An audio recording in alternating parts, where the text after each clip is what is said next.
Né au milieu des années 60, le Solex, ils ne l'ont pas connu. Ce sont leurs parents, la génération née en 40, qui roulaient avec. Une invention judicieuse d'après-guerre qui coûte un SMIC.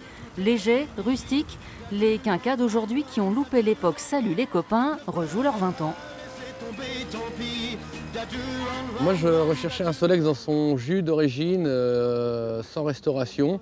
Donc un aspect rouillé, un véhicule qui avait du vécu. Le côté vachement rétro, et puis voilà quoi, c'est une histoire, c'est tout un mythe. Les Solex ont été fabriqués de mai 46 jusqu'à novembre 88. Il y en a eu 7 millions de fabriqués. Les couleurs elles sont apparues en 1968 pour relancer un petit peu la gaieté du Solex. Ces années-là, le rituel, c'était un vélo en cadeau pour le BEPC, un Solex pour le CAP et on montait en gamme avec une 2 pattes, une 2 chevaux pour le bac.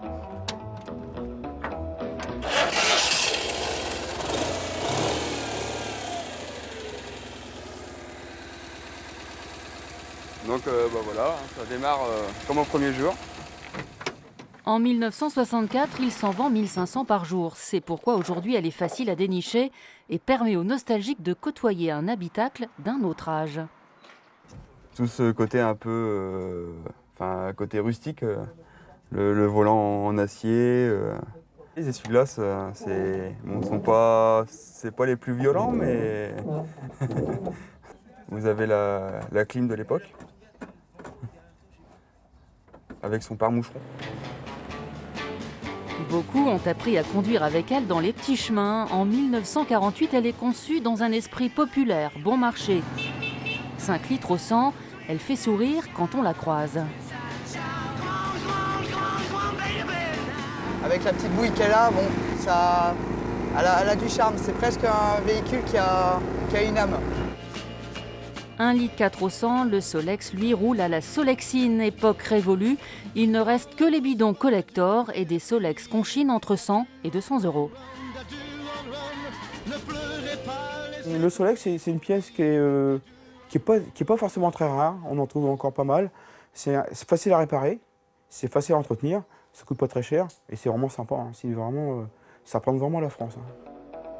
Plusieurs versions se sont succédées de la 2 chevaux à la Diane. Beaucoup les ont délaissées dans des garages dans les années 90 et font la joie des collectionneurs qui l'ont dans la peau. La 2 chevaux sur le bras, tatouée il y a une dizaine d'années, pour symboliser un peu tout ce que j'aime, les plus vieilles 2 chevaux, mais aussi les gros moteurs. Ça coûte combien une 2 chevaux aujourd'hui ? Pour en avoir une en état relativement correct, il faut compter au minimum 3 000 à 4 000 €. Quoi. Quand je dis correct, il faut qu'elle soit belle quand même, hein, déjà.